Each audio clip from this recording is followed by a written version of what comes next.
Bom dia, meus amigos. Vamos lá, 8 horas. Hoje nós vamos tratar sobre os crimes de trânsito. Está lá no Código de Trânsito, né? Começa nas disposições gerais no artigo 291. Olha o que diz o artigo 291, a introdução. Aos crimes cometidos na direção de veículos automotores, previstos neste Código, Código de Trânsito, aplicam-se as normas gerais do Código Penal e do Código de Processo Penal, se este capítulo não dispuser de modo diverso, bem como a Lei 9.099, no que couber. Ou seja, é possível aplicar a Lei 9.099 com seus institutos nos crimes de trânsito, sem dúvida nenhuma. É o que diz o parágrafo 1º.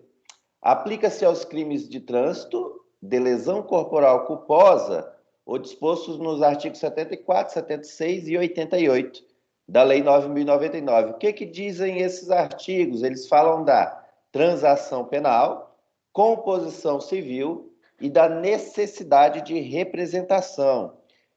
Portanto, deixa eu só autorizar mais uma. Ok.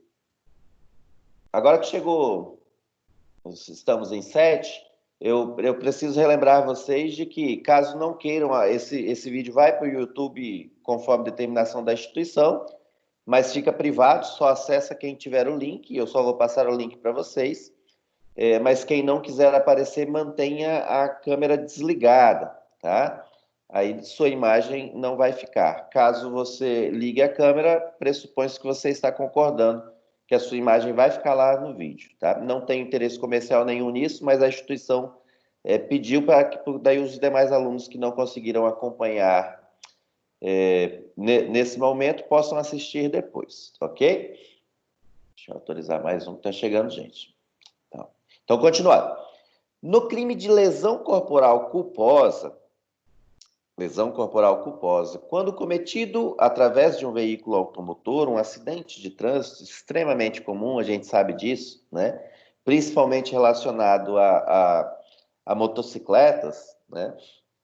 É possível a aplicação desses 3 institutos. Então, primeiro, o requisito de procedimento é que haja representação. Se a vítima não representa, não há que se falar em persecução penal, né? Segundo, poderá haver a composição civil dos danos, e isso, quando a vítima concorda com a composição civil e o crime é mediante representação, ela está abrindo mão do seu direito de representação. E muitas vezes, essa é a prática, vocês se forem advogar, teu cliente se envolveu no acidente de trânsito, né? E a gente vai ver que tem as exceções, questão da embriaguez, tá? Mas se envolveu no acidente de trânsito normal, como qualquer um de nós, pode acontecer, infelizmente, né? A gente torce para que não, mas pode acontecer. E ele está errado, mas ele tem um seguro de carro, por exemplo. Ora, tua conduta como advogado, a melhor coisa que você pode fazer é resolver isso na esfera civil. Você propõe à vítima, não, nós vamos arcar com todos os seus prejuízos, até porque seu cliente tem um seguro, então não vai custar nada para ele a princípio. E a vítima aceitando, resolvido o problema do seu cliente. Nem processo crime haverá, tá? Desde claro que a gente veja que não está numa das hipóteses abaixo dos incisos, né? Não resolveu na composição civil, né? A vítima está pé da vida com o teu cliente. Ora, tudo bem, cabe transação penal, né?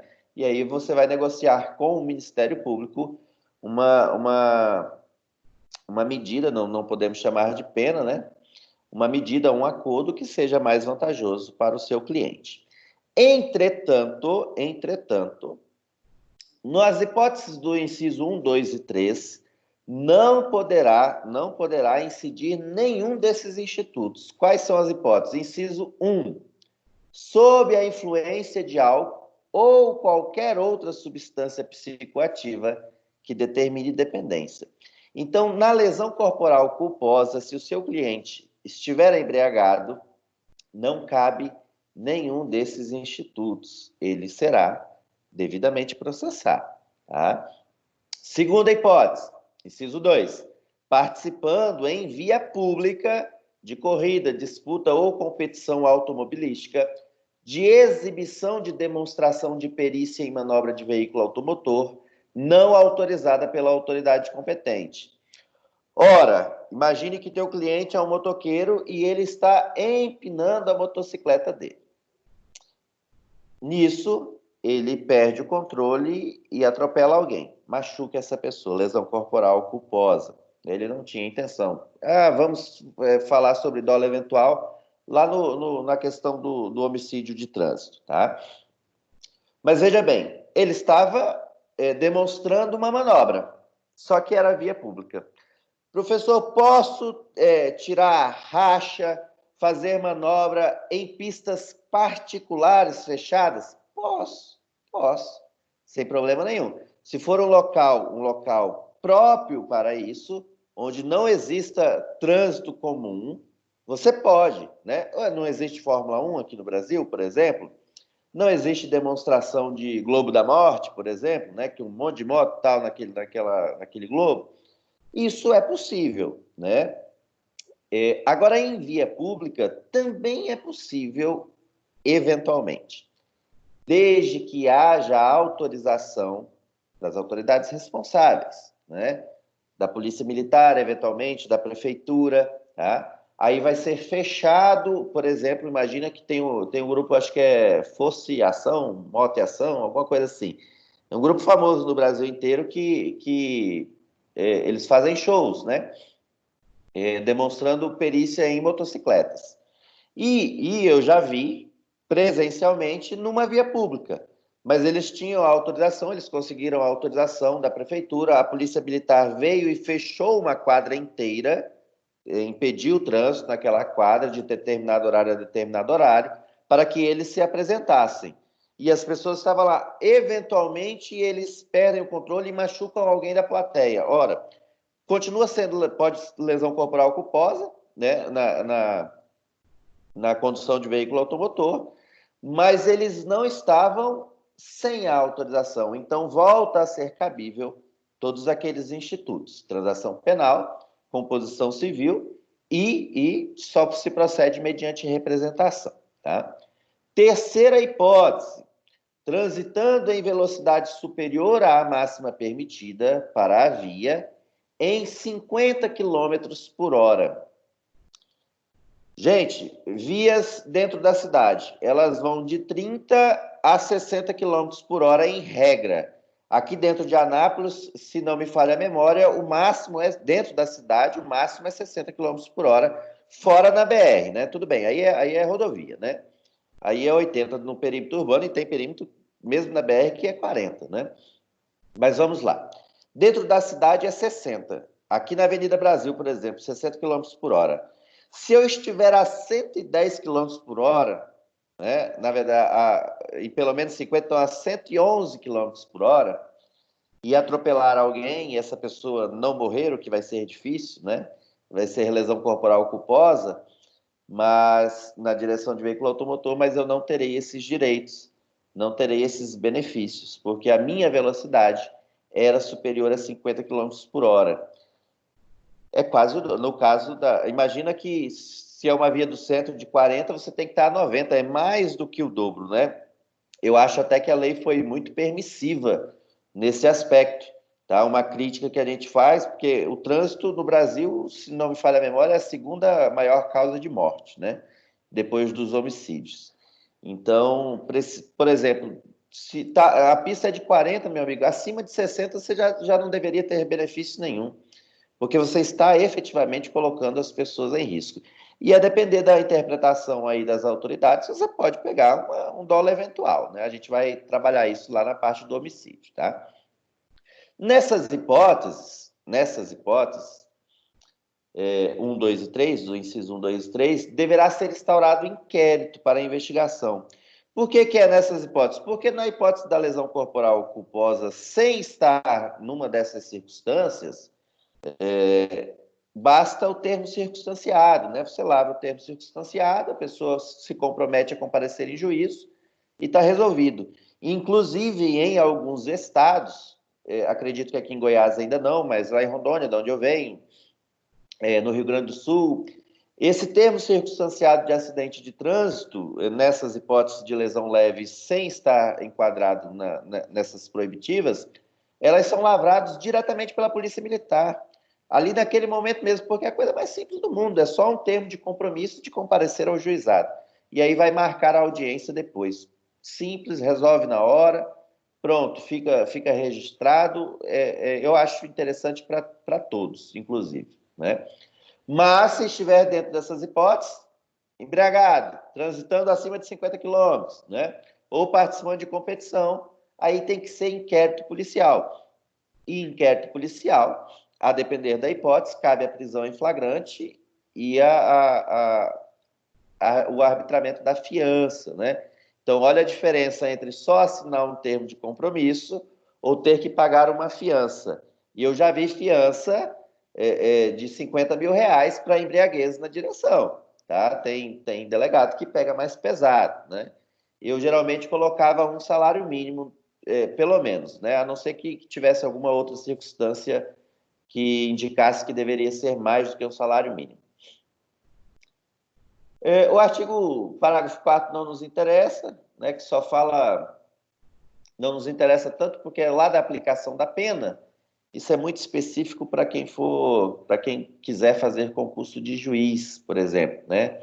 Aí realmente essa parte de aplicação da pena você tem que saber de cor e salteado. Mas o que lá dentro do artigo 59, das condições da análise da pena base, o juiz, aqui no caso dos crimes de trânsito, o juiz tem que dar atenção especial às circunstâncias do crime. Qual era o local, né? Era um local muito movimentado, a pessoa deveria ter tomado mais cuidado, por exemplo, tá? Qual que era o horário que isso foi praticado, né? Qual que é a situação para aplicar a pena base. Artigo 292. A suspensão ou a proibição de se obter a permissão ou a habilitação para dirigir veículo automotor pode ser imposta isolada ou cumulativamente com outras penalidades. Uma das aplicações principais de pena é proibição de se ter, se você ainda não tem. Ah, professor, mas como que você não tem habilitação e comete crime de trânsito? É o que mais tem gente sem habilitação, principalmente no interior, andando de moto. É o que mais tem, né? E aí a punição, além da pena das penas, uma das penas aplicadas, além da pena, eventualmente a pena de prisão, etc., serviços da sociedade, uma das penas aplicadas vai ser justamente você não poder tirar a habilitação, tá? Ou, se você já tiver, a suspensão da sua habilitação, tá? E é o que diz o artigo 293. A penalidade de suspensão ou de proibição de se obter a permissão ou a habilitação para dirigir veículo automotor tem a duração de 2 meses a 5 anos. Geralmente fica aí na faixa de 1 ano, tá, gente? 1 ou 2 anos, dependendo da gravidade, né? Para chegar lá em 5 anos, realmente tem que ser homicídio, né? Senão vai ficar ali, em regra, os juízes aplicam, quando aplicam, em 1 ano, tá? Porque não será em todos, né? Por exemplo, você tem habilitação há 15 anos, nunca se envolveu no acidente, eventualmente aconteceu uma tragédia, até do homicídio culposo, né? Por um vacilo seu, olha, não há que se, não é motivo não há um motivo, aparentemente, de tirar a sua habilitação. Por quê? O trânsito traz riscos normais, tá? Por mais que a gente cuide, eventualmente algumas pessoas se machucarão no trânsito. Isso é uma questão de probabilidade. Vai acontecer, vai acontecer. Então, para suspender ou proibir a pessoa de ter habilitação, porque muitas vezes ela trabalha, ela precisa do veículo para o trabalho, tem que haver uma justificativa, o juiz tem que fundamentar isso daí. Parágrafo 1º, transitada em julgada a sentença condenatória, o réu será intimado a entregar à autoridade judiciária, ao juiz, em 48 horas, a permissão para dirigir ou a carteira de habilitação, tá? Depois de transitar em julgado. Parágrafo 2º, a penalidade de suspensão ou de proibição de se obter a permissão ou a habilitação para dirigir veículo automotor não se inicia enquanto sentenciado, por efeito de condenação penal, estiver recolhido a estabelecimento prisional. Muita atenção, isso aqui pode ser pegadinha de prova, tanto da OAB quanto de concursos. Vejam só, imaginem que fulano foi condenado a 5 anos de reclusão por homicídio culposo na direção de veículo automotor e ele estava embriagado. Enquanto ele estiver efetivamente cumprindo essa pena, vamos imaginar que ele efetivamente está cumprindo a pena de prisão, o que adianta dizer que a habilitação dele está suspensa se ele não pode dirigir? Tem carro lá dentro da prisão para ele dirigir? Seria falta de lógica, né? Então, ele só vai iniciar o cumprimento da suspensão da sua habilitação após ele sair da prisão, seja no regime de semi-liberdade, seja no regime aberto, tá? Mas apenas depois, porque senão não teria lógica, né? 294. Em qualquer fase da investigação ou da ação penal, havendo necessidade para a garantia da ordem pública, poderá o juiz, como medida cautelar, de ofício ou a requerimento do Ministério Público ou ainda mediante representação da autoridade policial, decretar em decisão motivada a suspensão da permissão ou da habilitação para dirigir veículo automotor ou a proibição de sua obtenção. O cara matou uma pessoa hoje no trânsito, ainda está correndo o processo. Dali um mês ele atropela outra pessoa. Tá? Pode ser que ele seja inocente nos 2 casos, é verdade, pode ser. Mas dali mais alguns dias ele atropela uma terceira pessoa. Meu amigo, esse cara é um perigo. Nós temos que impedir que ele dirija um veículo, pelo menos até a decisão final desse processo. É possível acautelar nesse aspecto, tá? De suspender cautelarmente a habilitação dele. Então, vai ser determinado o recolhimento da habilitação. Ele fica impedido de dirigir, tá? Mas também tem que ter justificativa. Esse exemplo que eu dei para vocês é drástico, né? Tem que ser alguma coisa realmente próxima disso aí. Tem que ter elementos de que essa pessoa habilitada continua sendo um perigo para toda a sociedade. Senão, não há justificativa para a imposição de uma medida cautelar dessa. Parágrafo único. Da decisão que decretar a suspensão ou a medida cautelar, ou da que indeferir o requerimento do Ministério Público, caberá recurso em sentido estrito, sem efeito suspensivo, tá? Decorebazinha de processo penal, né? Foi indeferido o pedido do Ministério Público, alguém quiser falar, fica à vontade. Então, ok. Se foi feito o pedido pelo Ministério Público e o juiz indeferiu, cabe o res, ok? Artigo 295. A suspensão para dirigir veículo automotor ou a proibição de se obter a permissão ou a habilitação será sempre comunicada pela autoridade judiciária ao CONTRAN e ao órgão de trânsito do estado em que o indiciado ou réu for domiciliado ou residente. Indiciado, ainda na fase do inquérito, né? Réu, se já tiver ação penal, tá? Tem que comunicar ao CONTRAN, que é o Conselho Nacional de Trânsito, que tem a base de dados nacionais, e também tem que comunicar ao DETRAN do estado, tá? Apesar de que quando comunica ao CONTRAN, qualquer pesquisa já vai dar essa informação, tá? Se tiverem atualizado, claro, né? Mas é importante também ao DETRAN do estado. Não dizer nada, não. Oi, alguém falou? Deixa eu ativar o mudo aqui, todo mundo, acho que foi um acidente. Pronto. Então, seguindo. Artigo 296.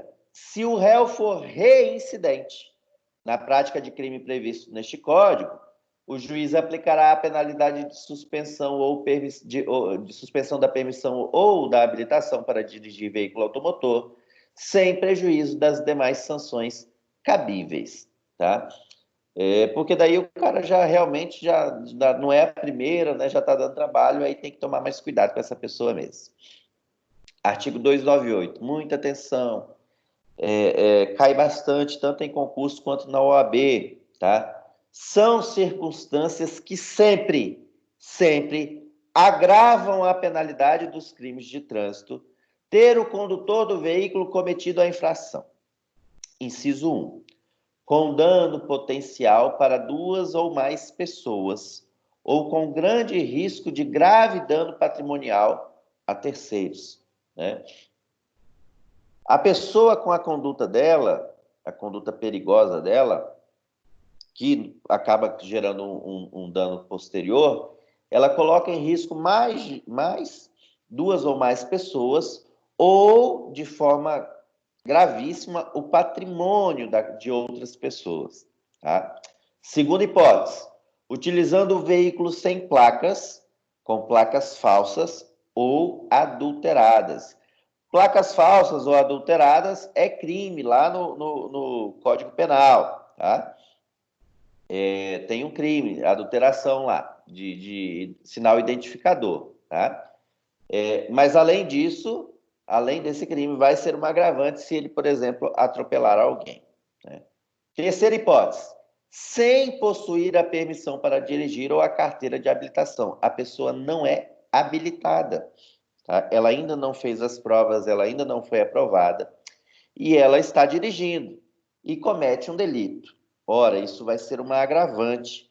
Por quê? Porque pressupõe-se que essa pessoa, por não estar habilitada, já está colocando as pessoas em risco, tá? Já está, inclusive tem um crime autônomo disso, né? Mas se eu matar alguém e não tiver habilitação, haverá uma agravante da minha pena, né? Se eu atropelar alguém, machucar alguém, tá? Praticar racha sem habilitação, né? Ainda piora a minha situação. Com a permissão para dirigir ou a carteira de habilitação de categoria diferente do veículo. Ora, é muito comum que nós tenhamos a categoria A e B para carro e moto, né? E aí tem os limites. Eu acho que caminhonete, por exemplo, com capacidade superior a 4 mil quilos já tem que ser categoria C. Isso não é a parte criminal, é só exemplo, tá? Para vocês. Um caminhão, uma carreta, eu preciso ter a categoria E, né? Micro-ônibus, até tantos passageiros, se não me falha a memória, categoria D. Então, se eu tenho só A e B, que é o meu caso, e pego um ônibus para dirigir, mesmo sabendo dirigir o ônibus, eu não tenho habilitação para aquele veículo. Eu sou habilitado, mas para outros tipos de veículo. Então, eu precisaria fazer uma nova habilitação, passar nos testes para aquele veículo específico. Se eu não faço isso, vira uma agravante. Quando a sua profissão ou atividade exigir cuidados especiais com o transporte tanto de passageiros quanto de cargas, né? Infelizmente, não é raro nós vermos vídeos, seja na televisão, seja no YouTube, de caminhoneiros, às vezes carregando combustível ou outra substância inflamável, ultrapassando em serra, ultrapassando em linha contínua, né? Local proibido. Infelizmente, olha o risco disso. Há um ou 2 anos atrás, se não me falha a memória, olha a gravidade dessa situação, né? Salvo engano, um caminhoneiro descendo com uma carga de álcool, um caminhão cheio de álcool, lá numa serra do Paraná, não sei se de Curitiba para o litoral. Os freios não estavam no melhor momento, não estavam adequados, né? E o caminhão era tão tecnológico que, salvo engano, o caminhão avisou. O sistema do caminhão avisou: não desça porque o sistema de freios vai falhar, né? Não, o sistema de freios não está adequado. Vai esquentando e o caminhão perde freio, tá, gente? Tem que tomar cuidado, né? Às vezes você vê um desgovernado e sai da frente. Esse caminhão tombou, explodiu e matou várias pessoas carbonizadas, né? Foi um fato terrível, né? Vejam só, aquele motorista tinha a obrigação de tomar os cuidados necessários, porque ele carrega uma carga muito perigosa. Então, primeiro que ele pode ter pego um dolo eventual aí, provavelmente. Mas se fosse só dentro do Código de Trânsito, ainda assim ele teria a agravante de não ter tomado os cuidados necessários, tá? 6. utilizando o veículo em que tenham sido adulterados equipamentos ou características que afetem a sua segurança ou o seu funcionamento, de acordo com os limites de velocidades prescritos nas especificações do fabricante, né? De alguma forma a pessoa adulterou, mexe no freio, diminui a eficiência do freio, mexe na potência do motor e não homologa, né? Porque se você tem um carro mais potente, você precisa ter um freio mais potente, e a pessoa só faz uma das partes e não faz o resto, pode se dar mal, tá? 7. Sobre faixa de trânsito temporária ou permanentemente destinadas aos pedestres. Gente, faixa, cuidado, tá? E eu já vi aqui na nossa cidade mesmo acontecendo, a pessoa vem caminhando na direção da calçada e tem lá a faixa, né? De repente ela vira com tudo. Ora, quando você, motorista, visualizar uma faixa de pedestre, tome todos os cuidados do mundo. Porque mesmo que o pedestre venha de uma vez e você não consegue parar e atropelar, ele vai te dar uma dor de cabeça terrível, tá? Terrível mesmo. Porque faixa de pedestre pressupõe que você tem que tomar todos os cuidados necessários para evitar que um acidente aconteça numa faixa de pedestre, tá? Então, muita atenção. Visualizou faixa de pedestre, meu amigo? Tome cuidado porque vai sobrar problema para ti. Artigo 301. Ao condutor de veículo, nos casos de acidentes de trânsito de que resulte vítima, não se imporá a prisão em flagrante, nem se exigirá a fiança, se prestar pronto e integral socorro àquela. Ora, o que estabelece o Código de Trânsito aqui? Muitas vezes os acidentes de trânsito acontecem em locais de noite, em locais afastados, né? E se o motorista que atropelei uma pessoa, a pessoa está caída no chão, aí eu fico com medo e fujo, e aquela pessoa está lá no chão até alguém chegar, até alguém visualizar e conseguir pedir ajuda do SAMU, talvez seja o tempo necessário que essa pessoa teria para ser salva e ela acaba não sendo salva, por exemplo, né? Mas, por isso, se você prestar o socorro, professor, eu não sou médico, como é que eu vou prestar socorro? Ligar para o SAMU, sinaliza o local, liga o pisca-alerta para não vir alguém e ainda terminar de atropelar a pessoa que está no chão, tá? Esses cuidados que você tem que ter. Professor, agora o que eu vou dizer aqui para vocês é da vida real, né, da prática. Devo sempre ficar no local, né? Por que eu vou dar esse exemplo para vocês? Porque é uma alegação muito constante. Imaginem o seguinte, está tendo um jogo num campo de futebol dentro da cidade, 200 pessoas estão lá assistindo aquele jogo e tal, todos conhecidos, né? Provavelmente, ou razoavelmente conhecidos. E aí você está vindo com seu carro, uma criança sai daquela muvuca, atravessa a rua, você atropela e mata essa criança. Ora, a princípio não há nem que falar que a responsabilidade foi sua, porque se a pessoa também atravessa de uma vez em um local inadequado, e você estava dentro da velocidade, tudo corretinho, provavelmente você vai ser absolvido disso daí, provavelmente. Devo ficar no local, esperar o SAMU, ligar o SAMU? Gente, a chance de você ser linchado é gigantesca.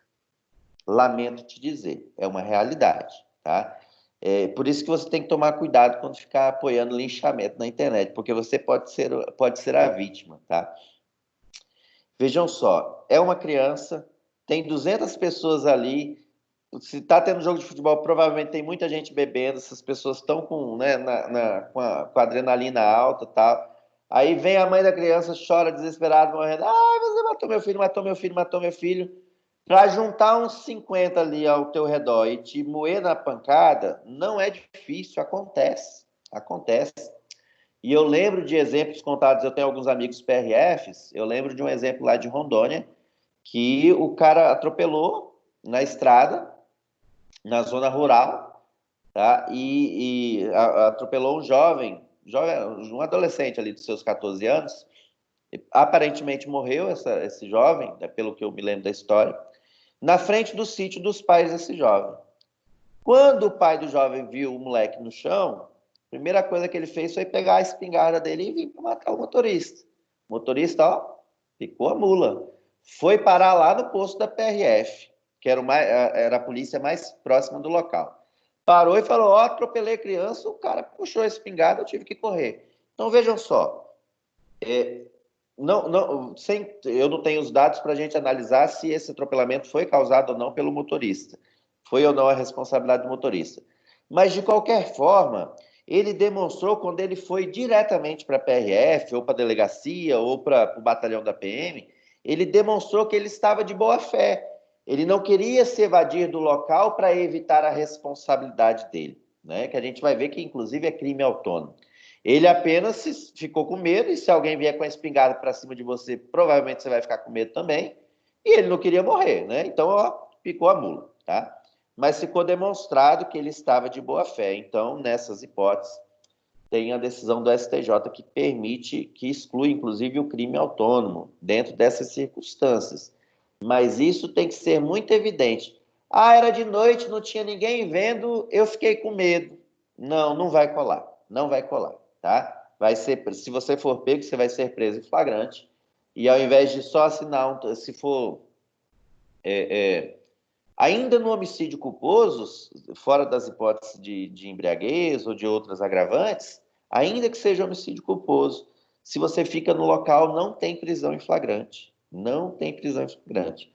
Mas se você se evade, cabe a prisão em flagrante no homicídio culposo simples do Código de Trânsito mesmo, tá? Que a gente vai ver o 302, que é ele agora já, diga-se de passagem. Vamos lá. Artigo 302. Praticar homicídio culposo na direção de veículo automotor, detenção de 2 a 4 anos e suspensão ou proibição de se obter a permissão ou a habilitação para dirigir veículo automotor.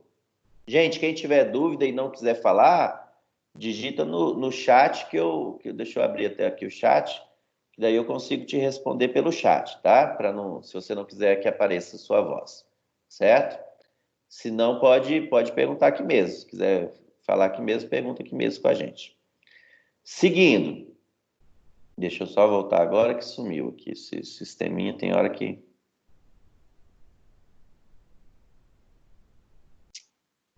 Minutinho só. Doutor, oi, pode falar. eu acho que o seu chat não tá funcionando. Deixa eu... Porque no da Grace, quando abre, já dá para ver o chat aqui na barra. O do senhor não dá para ver. Deixa eu ver aqui nas opções se tem alguma coisa de ativar teclado. Ó, eu clico aqui, chat, tá aqui, aparece. Ai, mas eu vou pedir para alguém da área de informática ver se a pessoa sabe por que dessa diferença. Mas aqui para mim não aparece nenhuma opção de bloquear o chat, por exemplo. E eu abro o meu chat, está aqui o chat, normal. Inclusive com as demais aulas gravadas. Deve ser alguma coisa, então. Eu vou pedir para, não sei se o link diferente, alguma coisa assim. Mas eu vou, então, por enquanto, usem a voz mesmo. Dificilmente alguém vai reconhecer a gente. E esse vídeo, apesar de ir para o YouTube, não fica público, não fica disponível para outras pessoas. Só para vocês mesmo, com o link que eu vou mandar para vocês, representantes, depois, tá? Então, não se preocupem com isso, eu vou aparecer, as pessoas vão ver. Podem ficar tranquilos, tá? Então, vamos lá, voltando. Primeira coisa. Pena, 2 a 4 anos. É justa a pena? Isso vai da cabeça de qualquer um, de cada um de nós, né? Mas olha a situação. O homicídio culposo lá do Código Penal, a pena é de 1 a 3 anos. Aqui, a pena é de 2 a 4. Diferença. Eu já não tenho a suspensão condicional do processo, porque a pena mínima é superior a 1 ano, enquanto lá no Código Penal eu tenho. Então, para a lei brasileira, a pena de eu estar dirigindo e acabar tirando a vida de alguém, acidentalmente, É pior do que eu descuidar da minha arma de fogo, por exemplo, e uma criança acabar atirando em si mesma por acidente e vindo a falecer. Né? Na hipótese da arma de fogo, que me parece muito mais grave, pena, 1 a 3 anos. Na hipótese do trânsito, que é uma situação comum, e aqui pressupõe-se que você não estava acima de velocidade, estava tudo dentro do normal, é aquele tipo de acidente que acontece mesmo, pode acontecer com qualquer um. Então, assim, o que pode se criticar, e principalmente como advogado de defesa, se você estiver defendendo um cliente que está respondendo por homicídio culposo na direção de veículo automotor, é que essa pena seria uma injustiça comparada com a pena do Código Penal para o homicídio culposo. Tá? E tem fundamentos para isso. Vai colar? Não, pode colar no primeiro grau, pode colar no tribunal, mas lá no STJ, provavelmente, se o Ministério Público recorrer, vão dizer que foi a escolha do legislador agravar a pena mesmo do homicídio de trânsito, tendo em vista que, de fato, as mortes por trânsito, causadas por acidentes de trânsito, são um problema gravíssimo no nosso país, né? Então, tem fundamento, tá? Tem esse fundamento. Mas, estou fazendo a segunda fase da OAB e preciso defender o cliente no homicídio de trânsito. Você vai alegar isso, com certeza absoluta. Com certeza absoluta, tá? Ainda que não vá colar no julgamento, mas na defesa ali na OAB, você vai, sem dúvida nenhuma, alegar isso, tá? É uma alegação que tem que estar em qualquer defesa no caso de homicídio de trânsito. Também vai, eventualmente, perder a habilitação, né? Vai ter a habilitação suspensa. Deixa eu só admitir mais o colega. Pronto, admitir. Parágrafo 1º.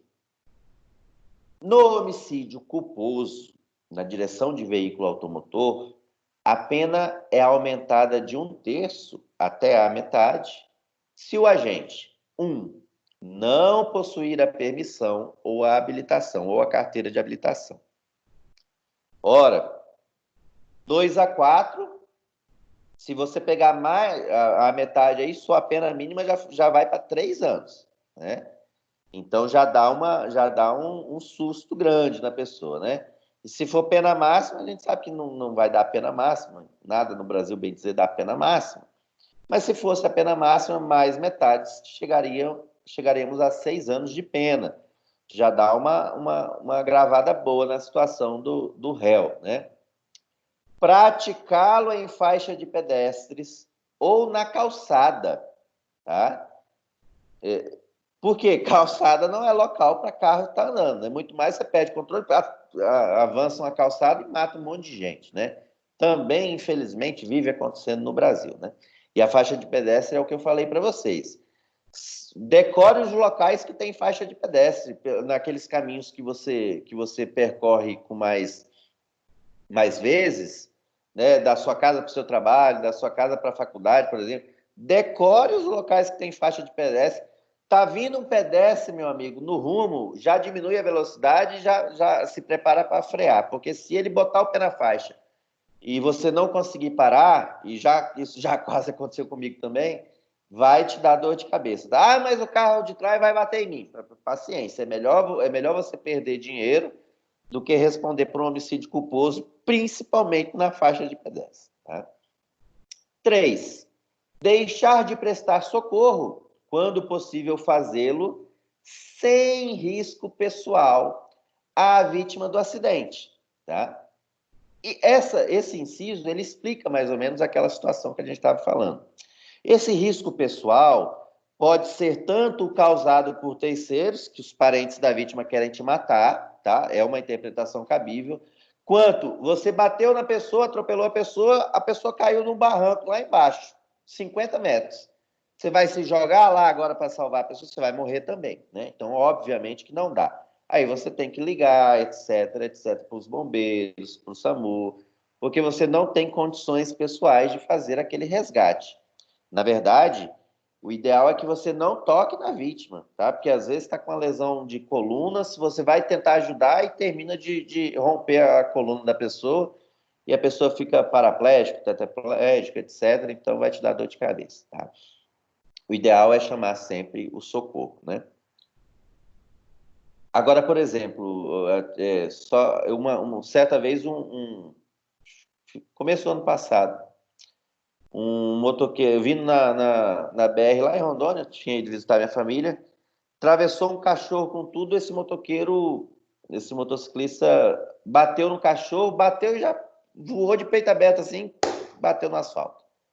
Caiu meio desmaiado. Eu vim atrás, parei o carro, liguei o pisca-alerta e corri lá. E vi que o cordão do capacete dele, o capacete se deslocou, estava puxando. A única coisa que eu fiz foi soltar aquele cordão, porque eu acreditava que aquilo estava dificultando a respiração dele. Mas não mexi no infeliz, porque eu não sei qual foi a lesão que ele... Eu não sou médico, não sei qual lesão ele teve, mas ali era evidente que aquele cordão estava dificultando de sobremaneira a respiração dele. Então, vejam só, a pessoa caiu com a cara numa poça d'água. Você vai ligar para o SAMU e vai deixar a pessoa lá com a cara nesses buracos que a gente tem na cidade, né? Está alagado, a pessoa vai morrer afogada. 4, 5 minutos, ela vai morrer afogada. Então, aí você levanta pelo menos a cabeça da pessoa com o maior cuidado possível para a pessoa respirar, né? Senão ela morre, tá? Tem que tomar esses cuidados, mas sempre com muito cuidado, tá? Muita atenção. Inciso 4, último, no exercício de sua profissão ou atividade, estiver conduzindo veículo de transporte de passageiros. Isso aqui vale para Uber, eu sei que tem alunos que são Uber, tá? Motorista de ônibus, né? Tá conduzindo mototáxi, tá conduzindo passageiros, você tem que tomar muito mais cuidado ainda, tá? Muito mais cuidado. Você passa a ser responsável do ponto de vista civil, por exemplo, o transportador ele é responsável por tudo, né? E é responsabilidade objetiva ainda para piorar a situação do transportador. Então, qualquer coisinha que der com o passageiro é responsabilidade do transportador. No âmbito civil, não tem escapatória. E aqui você ainda vai ter uma causa, uma circunstância que tem que dar aumento de pena, né? Parágrafo 3º. Se o agente conduz veículo automotor sob a influência de álcool ou de qualquer outra substância psicoativa que determine a dependência, álcool, cocaína, maconha, qualquer coisa que seja, qualquer coisa lá da lei de drogas, qualquer coisa que você tiver utilizado e estiver dirigindo e atropelar alguém, pena, reclusão de 5 a 8 anos, tá? E a suspensão ou proibição do direito de se obter a permissão ou habilitação para dirigir veículo automotor. Esta modificação é do ano de 2017, se não me falha a memória, de agosto em diante de 2017, de agosto para o final do ano de 2017. Essa modificação veio para resolver um problema que nós tínhamos. Qual que era o problema? O cara atropelava alguém, embriagado, a vítima falecia, e aí o Ministério Público colocava dolo eventual e fazia denúncia por homicídio doloso, por dolo eventual, júri, tá? Chegava no júri com um bom advogado, que é o que vocês vão ser, né? Quem quiser ser advogado, o advogado ia lá e resolvia, tá? Porque o fato de estar embriagado por si só, nunca demonstrou dolo eventual. Nunca. Tá? Não era comprovante de dolo eventual o fato de estar embriagado por si só. E aí a pena voltava lá para 2 a 4 anos, mas a situação era muito mais grave. A pessoa estava realmente embriagada, né? Às vezes matava 2, 3 pessoas no acidente, tá? Pega aí concurso formal, e a pena dava uma mixaria e podia haver substituição. Então, havia uma revolta também da população, principalmente dos parentes da vítima, e uma revolta justa. A gente ficava nessa situação. O homicídio doloso é muito grave para a situação, o Ministério Público até tentava, mas não colava na maioria das vezes, né? Chegava lá no STJ, o STJ falava, a embriaguez por si só não demonstra dolo eventual. E aí caía para o homicídio culposo do Código de Trânsito e a pena era muito baixa, né? Essa modificação legislativa resolveu esse problema. Porque estava embriagado, que é a grande parte das... Ou embriagado ou cocaína, um dos dois, que é a grande parte dos acidentes, né? O maconheiro, acho que ele não consegue nem, quando ele tá chapadão, ele nem pega o carro, né? Ele fica, né? Mas o cara bêbado e o cara que cheirou cocaína, ele tá lá, né, naquele gás todo, e aí ele gosta de pegar um carro e andar correndo e tal, e é onde as pessoas morrem, né? Beleza. Se o Ministério Público, se a polícia e o Ministério Público não conseguir elementos para demonstrar o dolo eventual, cai aqui, né, nessa circunstância, nessa qualificadora, que é uma qualificadora, que a pena mudou a pena, e aí sim ele pega uma pena razoável, de 5 a 8 anos, pena mínima de 5 anos, né? Vejam só, lá no homicídio doloso simples, o dolo eventual geralmente vai dar homicídio simples, né? A pena mínima é 6 anos. Então, aqui já ficou de pena mínima 5 anos. Então, deu uma apertada boa a legislação nesse aspecto, tá? Professor, significa dizer que, em hipótese nenhuma, vai caber o dolo eventual nos homicídios na direção de veículo automotor? Não, não é isso que eu estou falando. Como que eu vou caracterizar o dolo eventual nos homicídios cometidos no trânsito? Pessoa está embriagada? Opa, vamos agora raciocinar. Além de embriagada, a pessoa estava andando a dobro da velocidade permitida. Além de embriagada, a pessoa estava furando o sinal vermelho e mata alguém. Opa! A pessoa vinha embriagada, alta velocidade e furou o sinal vermelho. Ah, meu amigo, dolo eventual. Dolo eventual. Não tem como não dizer que isso não seria um dolo eventual, tá? Porque todos os elementos indicam que a pessoa abusou de tudo que ela podia abusar, né? E aí eu acho cabível, sim, o dolo eventual, né? Júri e tal, aí vai de 6 a 20, né? Se pegar o homicídio simples, tá? Mas, como regra, homicídio culposo na direção de veículo automotor embriagado será homicídio culposo, que aqui continua sendo homicídio culposo, mas agora no parágrafo 3º com essa qualificadora. E aí ficou uma pena bem razoável. Tranquilo até aqui, meus amigos? Dando para entender, essa distinção é muito importante para a gente, tá? Do homicídio culposo para o homicídio doloso. Antes dessa mudança, aconteceu até há muitos anos atrás, 2010, 2011, se não me falha a memória, apareceu, foi noticiado no jornal uma situação interessante, né? Tinha um promotor numa determinada cidade do estado de São Paulo, qualquer homicídio de trânsito com o motorista embriagado, ele colocava homicídio, ele denunciava por homicídio por dolo eventual, júri. Qualquer um. Para ele bastava a embriaguez.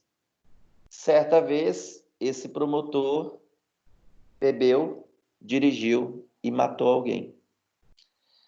Aí foi lá para o Procurador-Geral de Justiça, que é a autoridade, é o promotor natural do caso, né? Nas denúncias contra outros promotores, é o Procurador-Geral de Justiça.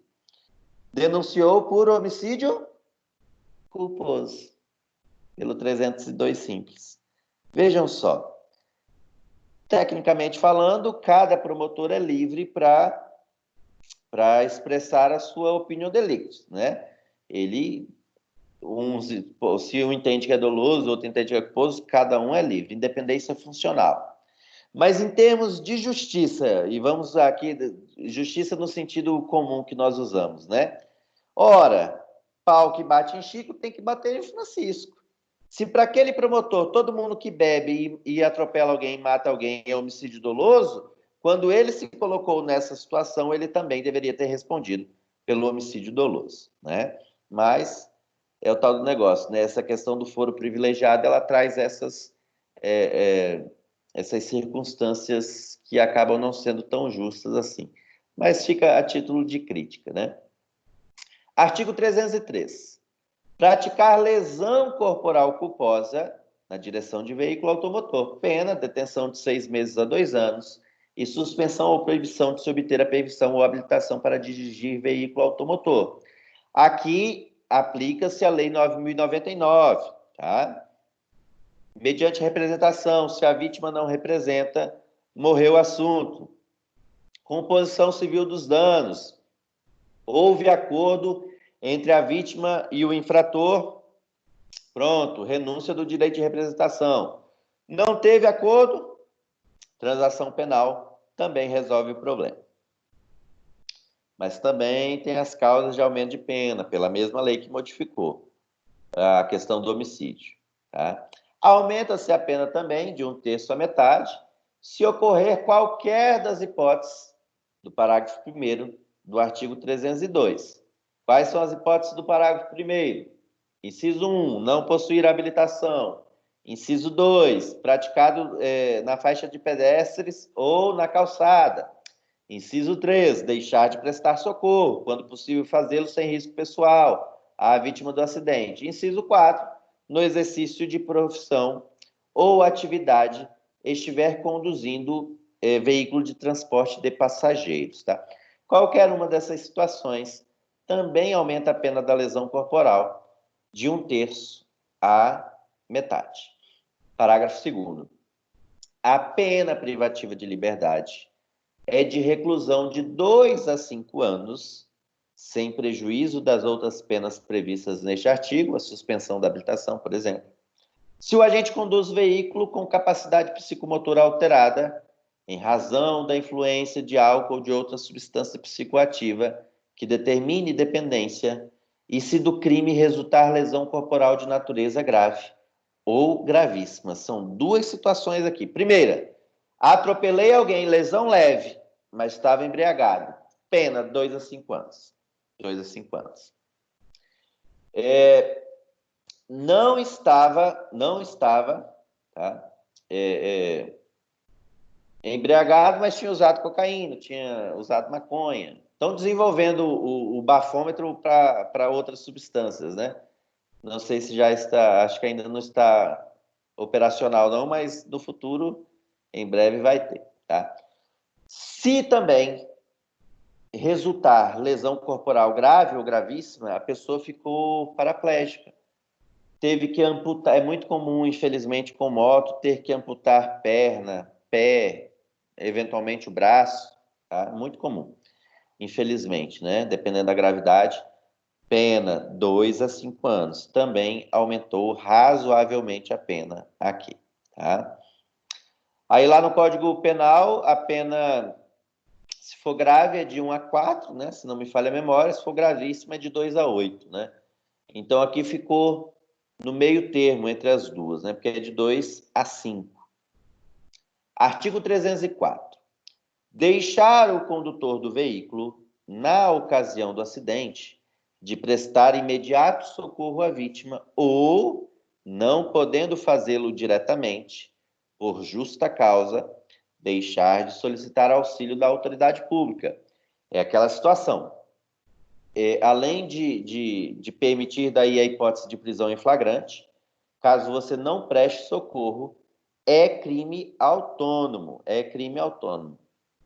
Tem aquela situação, professor, a morte foi imediata e evidente. Uma carreta passou e eu já tive o desprazer de presenciar essa situação. Dentro da cidade, uma carreta passou por cima de 3 pessoas, em cima da cabeça de 3 pessoas que estavam numa motocicleta. Eu fui testemunha do caso. Culpa de quem? Das pessoas do motociclista, tá?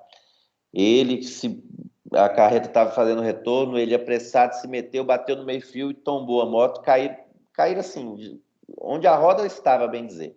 Não deu tempo nem do motorista, o motorista nem percebeu, para falar a verdade, continuou, seguiu viagem, que era de noite, né? Assim, foi bem feio, acontece, lamentavelmente, né?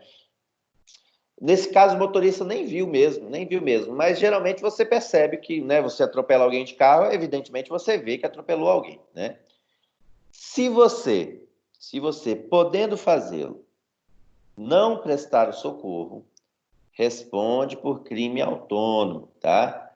É detenção de 6 meses a 1 ano, mas mais um nas suas costas, além da lesão corporal, além eventualmente, do homicídio culposo. Tá? Parágrafo único. Incide nas penas previstas neste artigo o condutor do veículo, ainda que a sua omissão seja suprida por terceiros, ou que se trate de vítima com morte instantânea ou com ferimentos leves, em qualquer hipótese, de acordo com a lei, em qualquer hipótese, mesmo na morte instantânea, ou mesmo que o ferimento seja muito leve, você tem que prestar o socorro, tá?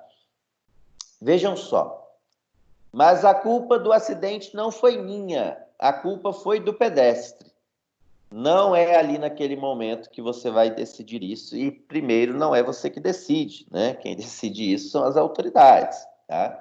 De quem foi a responsabilidade, eventualmente vai ser feita uma perícia, né? Dependendo da gravidade, vai ser feita uma perícia e vai verificar de quem foi a responsabilidade, quem descumpriu alguma norma de trânsito e causou o acidente.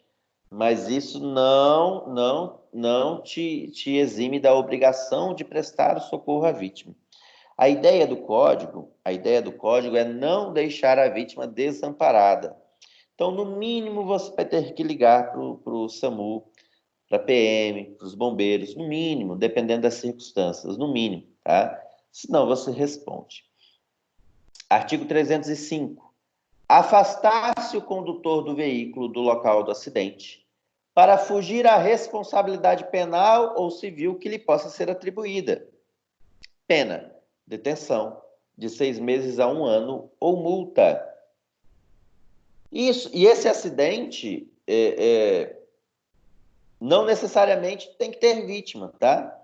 Então, se você está manobrando seu veículo no estacionamento e bate em outro veículo, causando evidentemente um dano, e esse dano tem um custo para ser consertado, você tem que aguardar no local, tá? Você não pode simplesmente sair e ir embora, porque você estava só no dano civil. Agora, além do dano civil, aí você ainda vai responder, eventualmente, a um processo crime, tá? Então, muito cuidado em relação a acidente de trânsito, de você querer sair do local. Ah, vou sair do local para não ter que pagar isso aqui.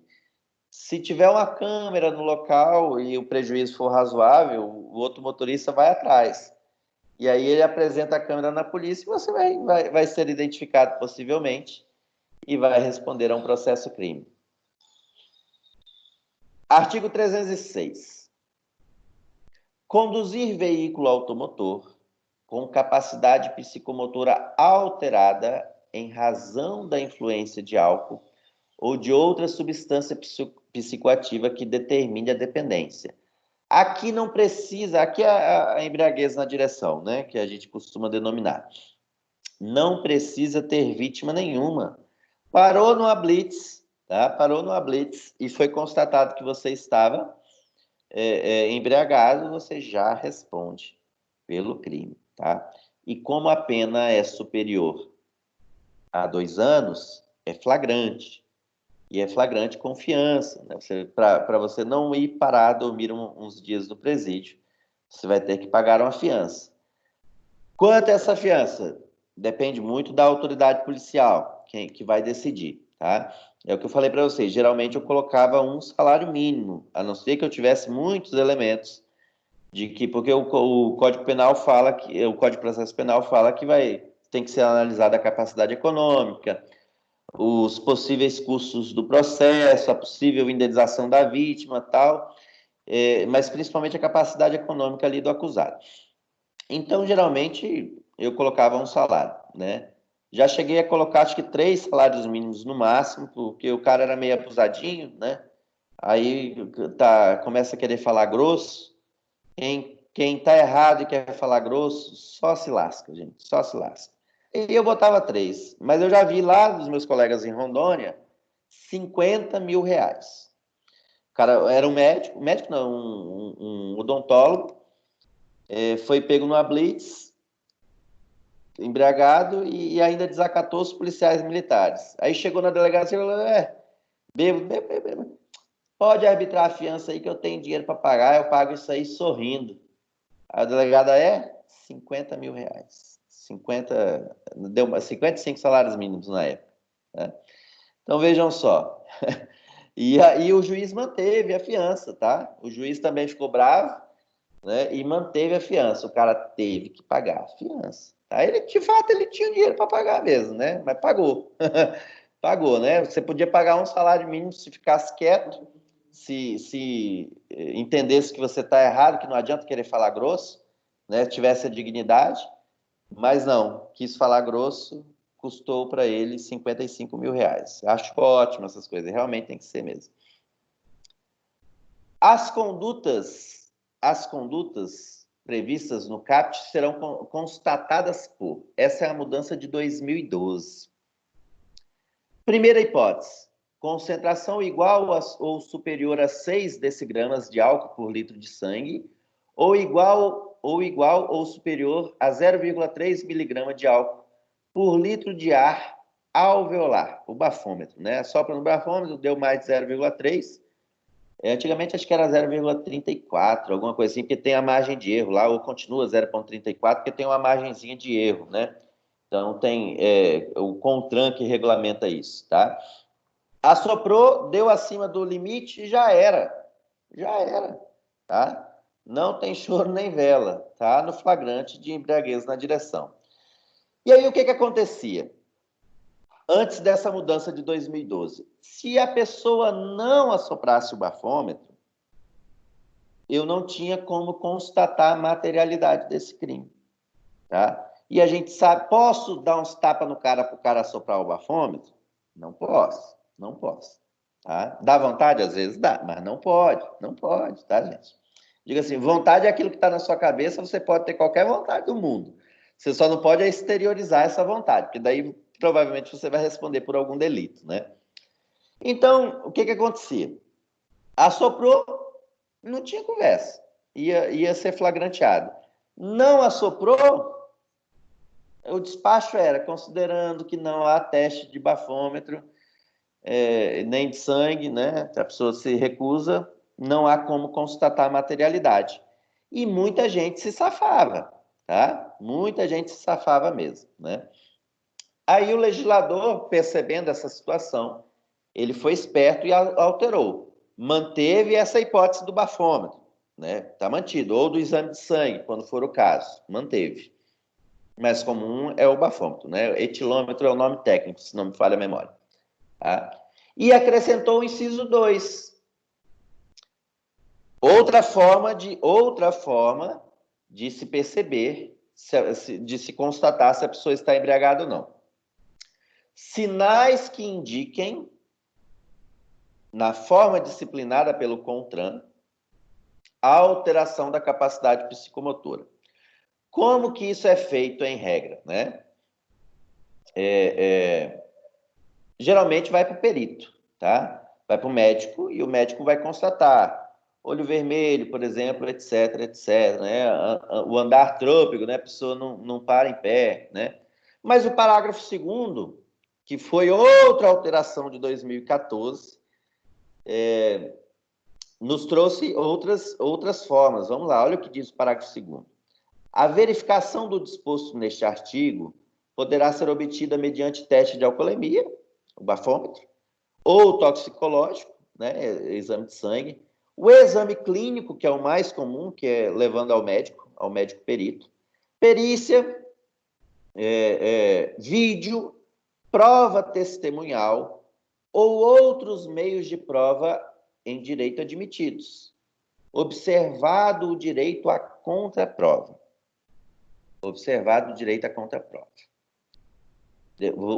Deixa eu ler o 3º e 4º, depois a gente volta nesse detalhe da contraprova. Parágrafo 3º. O CONTRAN disporá sobre a equivalência entre os distintos testes de alcoolemia ou toxicológicos para efeito de caracterização do crime tipificado neste artigo. Então, os limites ali é o CONTRAN que estabelece. Quando o bafômetro der acima de tanto, porque tem aquele limite, mas os aparelhos têm uma margem de erro, tal. Então, o CONTRAN é que vai verificar a compensação dessa margem de erro, tal. Por isso que dá 0,34. Minha memória para números não é das melhores, faz tanto tempo que eu não trabalho mais com isso, mas se não me falha a memória, é 0,34 mesmo. Parágrafo 3º. Parágrafo 4º. Poderá ser empregado qualquer aparelho homologado pelo Instituto Nacional de Metrologia, Qualidade e Tecnologia, o INMETRO, para se determinar o previsto neste caput. O que eu vou dizer aqui para vocês agora é porque eu acredito que todos vocês são... Acredito não, tenho certeza que todos vocês são pessoas corretas e não serão presas dirigindo embriagados. Não serão presas. Mas você vai ter clientes que serão pegos dirigindo embriagados. Como é que a gente dá para ajudar para o seu cliente? Tudo tem jeito, né? O que você vai fazer? Lá no parágrafo 2º está lá, o finalzinho, observado o direito à contraprova. Se seu cliente for um cara mais esperto, ele não vai assoprar o bafômetro. Por quê? Porque se ele assoprar o bafômetro, já era. E deu positivo, né? Deu acima do limite, já era. Aí já era. Mas o teu cliente não assopra o bafômetro. É levado para o exame clínico, que é o mais comum, né? Aí o médico analisa... Até o médico atender ele, isso já passou umas 2 horas, pelo menos. 2h30, depende de cada estado, né? Mas eu digo lá para vocês, lá pela média de Rondônia, acredito que aqui também não deve ser mais rápido que isso, não. Em regra, né? Aquele dia não tinha ninguém lá no hospital. Quem que é o médico? Gente, perícia, não tem... Médico legista tem 2, 3, às vezes, no estado inteiro, 4. Lá em Rondônia tinha, acho que 5, para o estado inteiro. Então, assim, tinha, às vezes, regionais, todas que não tinha nenhum médico legista lotado. Então, quem que faz as perícias para a polícia? O médico público que tiver no plantão do hospital. Quem tiver lá, é ele. Está nomeado perito ad hoc e pronto, vai fazer a perícia, né? Aí esse cara, ele está atendendo um monte de gente, que às vezes só tem ele no plantão. Ele vai deixar de atender a pessoa que está passando mal para ir fazer a perícia do cara bêbado ali na hora? Não, não vai. Ele vai primeiro atender as pessoas que precisam mais urgente, claro, né? E isso o tempo está correndo. Aí ele vai lá e faz a análise do teu cliente, você já está acompanhando o seu cliente, porque você é um advogado diligente. O teu cliente é esperto, você é um advogado diligente, teu cliente já te ligou, você já está lá no hospital com ele. E você leva uma garrafa de 2 litros de água e faz ele tomar água, enche ele de água. Vai chegar lá na hora do médico atender ele, o médico vai constatar que ele estava embriagado. Os olhos vermelhos, né? O andar truco e tal. Beleza, constatou. Até o médico digitar, tal, ou fazer de caneta mesmo, entregar, até o teu cliente chegar de volta na delegacia e a autoridade policial atender ele, provavelmente já vai passar mais umas 2 horas.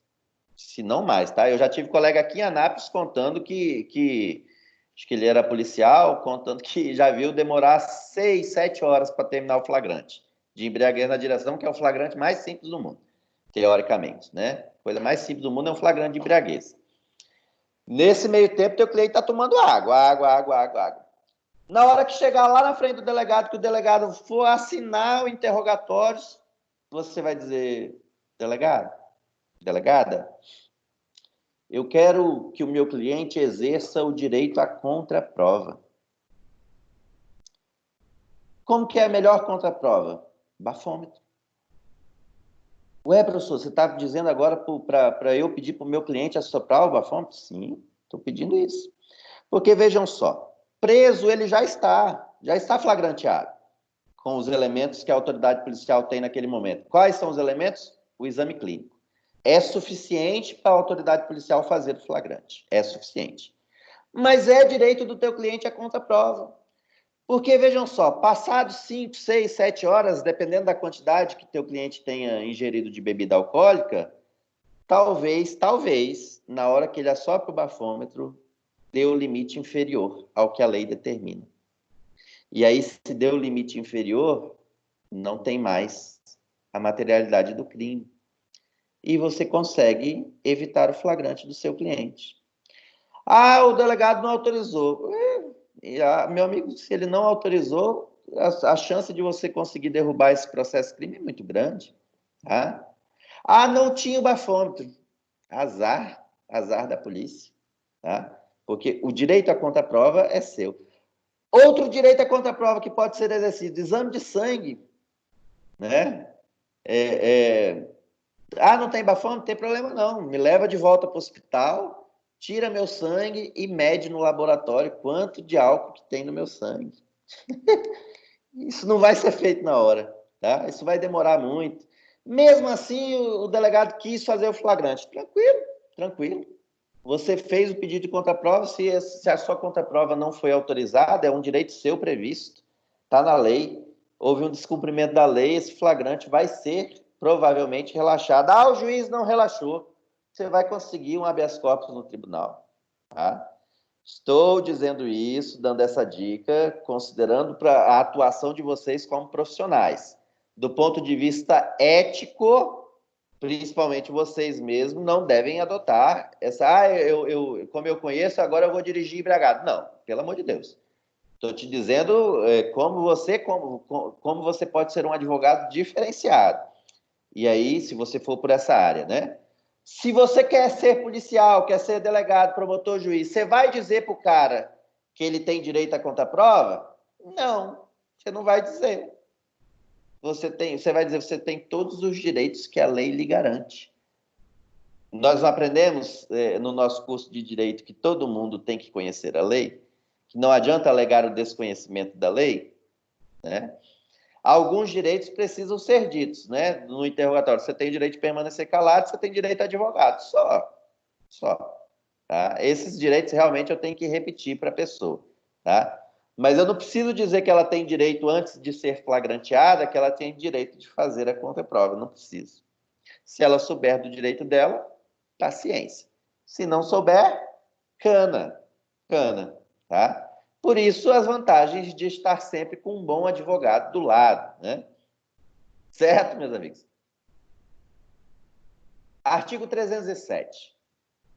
Violar a suspensão ou a proibição de se obter a permissão ou a habilitação para dirigir veículo automotor imposta com fundamento neste Código.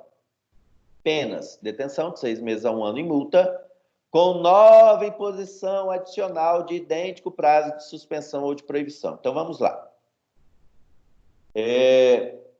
Você estava proibido de tirar a habilitação, mas, de alguma forma, você conseguiu tirar a habilitação, ou o documento não foi apreendido, você continua dirigindo com o documento, mas já tem uma decisão transitada em julgado que você não poderia dirigir, tá?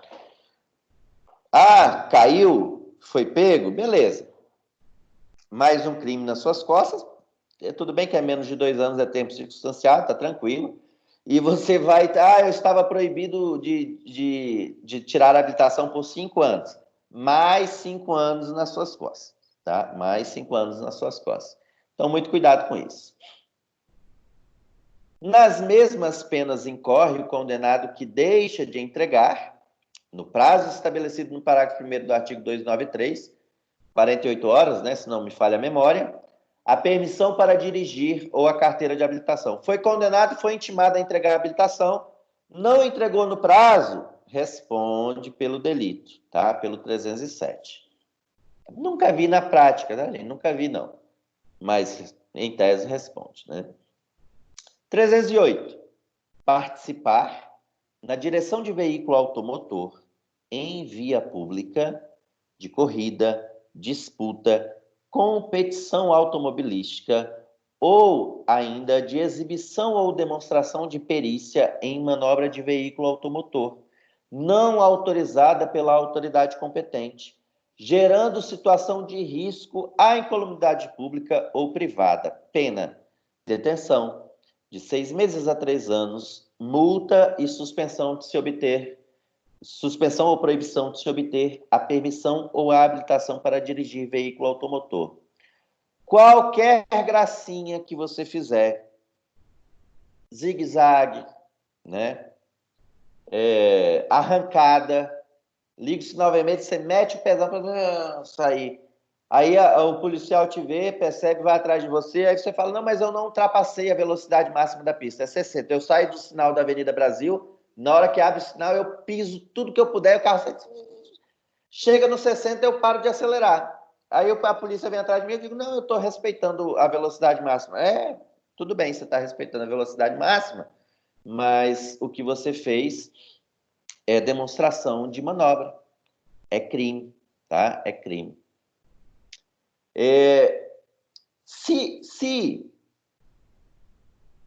Se não der para pegar aqui, a gente pega numa direção perigosa, que é mais simples, né? Lá na lei de contravenções penais, tá? Mas o ideal é que a gente consiga enquadrar aqui. Então, tá empinando moto, né? Tá fazendo gracinha, vai responder aqui no 308. Tá tirando racha, né? Vai responder, sem dúvida nenhuma, tá? E é muito comum, vocês podem ver aí perseguições, a polícia não gosta de que chame de perseguição, né? No Brasil, a gente tem que mudar os nomes para ficar politicamente correto. É perseguição. O que é perseguição? O criminoso cometeu o crime do 308, eu estou indo atrás dele, estou perseguindo ele até conseguir pegar ele. E vai, e aí o cara começa a praticar várias vezes o delito, porque ele começa a atravessar sinal vermelho, ele começa a avançar preferencial, tá? Tá no mínimo no crime continuado aí para aumentar a pena dele. E é bom que lá em São Paulo, por exemplo, que as polícias têm a câmera, cada esquina que esse cara avançou, meu amigo, eu botava um crime nas costas dele. Para cada esquina que ele avançou preferencial, sinal vermelho, tá, contramão, para cada um. Então, assim, quando eu assisto a perseguição, eu saio contando 5, 6, 7 crimes continuados, no mínimo, aí, para dar uma pena, para ver se a pena chega lá no máximo, ou perto do máximo, né? Ah, professor, aí o cara correu de moto e entrou na casa dele. Posso entrar? Já aconteceu de colegas policiais militares mais novos de serviço perguntar isso para mim, mas claro que pode. Claro que pode. Está no flagrante. Ora, a permissão constitucional que eu tenho de entrar na casa da pessoa sem ordem judicial é justamente no flagrante, né? Isso é relacionado a crime, né? Ou em caso de perigo, etc., tá? Ou para prestar socorro. Mas aqui nos interessa essa, justamente na hipótese de crime, tá? Então o cara estava empinando a moto na rua da casa dele, viu a polícia viu ele empinando a moto, a polícia está vindo, ele corre para dentro da casa dele, pode entrar à vontade, tá? Porque está no flagrante, não há dúvida disso. Não importa a gravidade do crime, não importa, tá? E aí, aqui não tem desculpa, não. É flagrante mesmo, tem que entrar e pegar o cara mesmo, largar de ser trouxa, tá? Parágrafo 1º. Se da prática do crime previsto no caput resultar lesão corporal de natureza grave e as circunstâncias demonstrarem que o agente não quis o resultado, nem assumiu o risco de produzi-lo, a pena privativa de liberdade é de reclusão, de 3 a 6 anos, sem prejuízo das outras penas previstas neste artigo. Parágrafo 2º, rapidamente. Se da prática do crime previsto no caput resultar morte e as circunstâncias demonstrarem que o agente não quis o resultado nem assumiu o risco de produzi-lo, a pena privativa de liberdade é de reclusão de 5 a 10 anos, sem prejuízo de outras penas previstas neste artigo. Ou seja, morreu, mas não tem como comprovar o dolo eventual. As circunstâncias demonstram que não há dolo eventual, tá? Pena de 3 a 6 anos. Uma situação que vocês devem se lembrar, aconteceu há muitos anos atrás, foi o filho daquela atriz, apresentava o video show, acho que é Cissa Magalhães, né? Guimarães, alguma coisa nesse sentido, tá?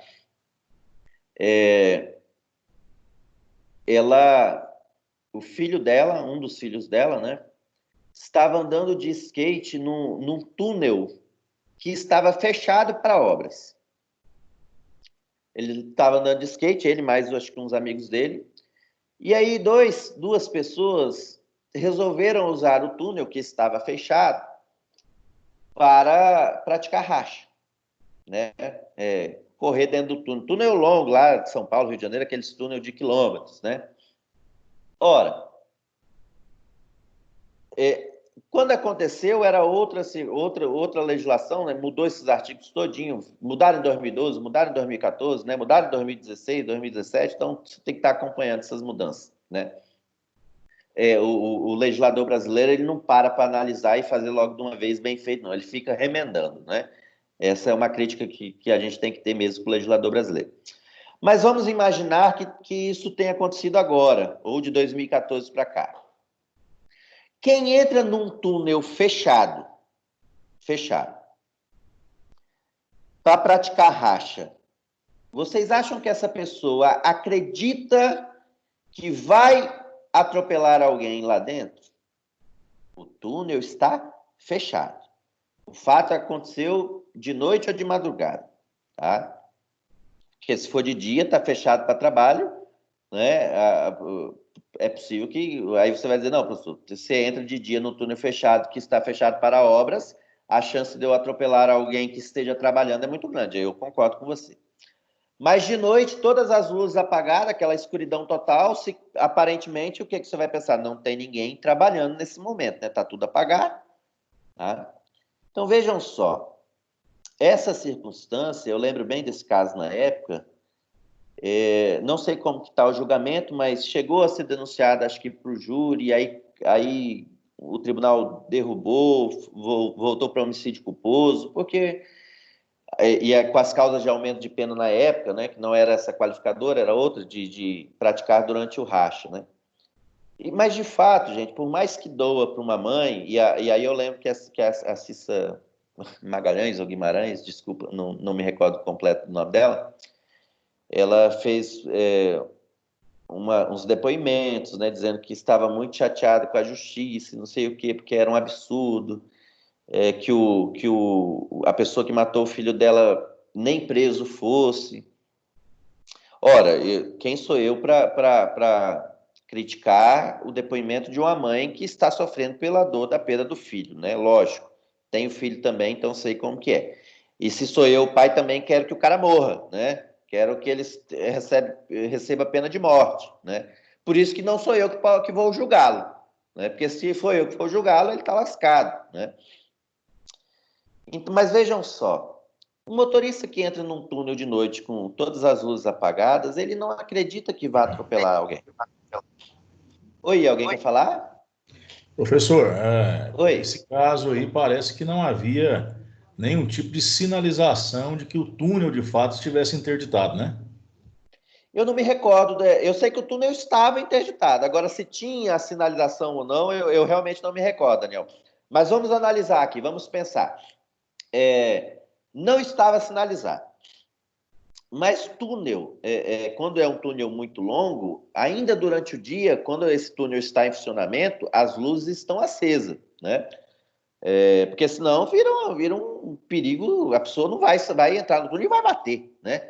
Se tiver tudo apagado. Não tem que ser, mesmo com o farol, se fica aquela escuridão total, você não vai enxergar nada, né?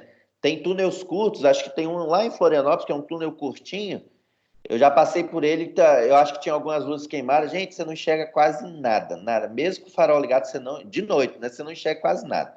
Né? De dia também não fica legal. Tá? Eu não me recordo se tinha as placas certinho, mas o túnel estava, de fato, interditado.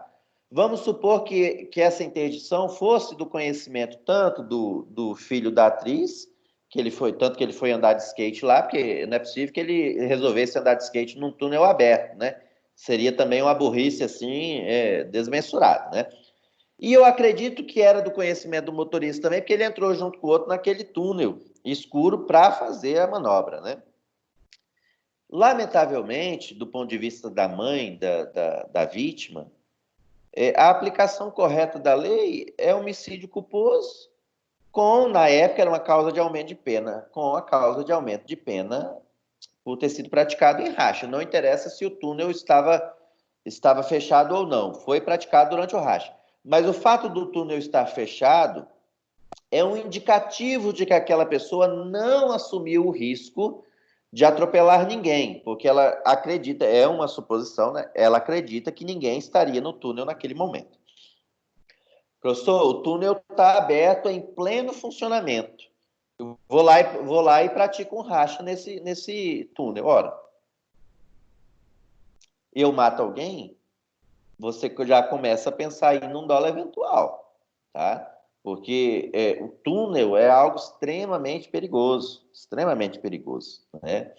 E se você começa a praticar um racha dentro de um túnel, né? Estou praticando um racha numa via pública, numa BR, e estou indo na contramão, né? Faixa contínua ali, não é local de ultrapassar, e eu estou indo. Estou indo no topo de morro, né? Numa curva, onde não poderia ultrapassar, e eu estou lá na contramão, porque eu estou tirando racha com o cara aqui do meu lado, né? Tem filmagem, gente, de caminhão tirando racha, um com o outro. Olha o perigo disso, né? Olha, tá? Aí, meu amigo, dá para se pensar num dolo eventual, sem dúvida nenhuma. Mas esse caso do filho da atriz, a gente não tem, lógico, acesso aos autos para saber com todos os detalhes. O que eu falo para vocês é o que a gente conseguiu ouvir nas reportagens ou ler na internet, né? Então, não é com exatidão. Então, é uma suposição.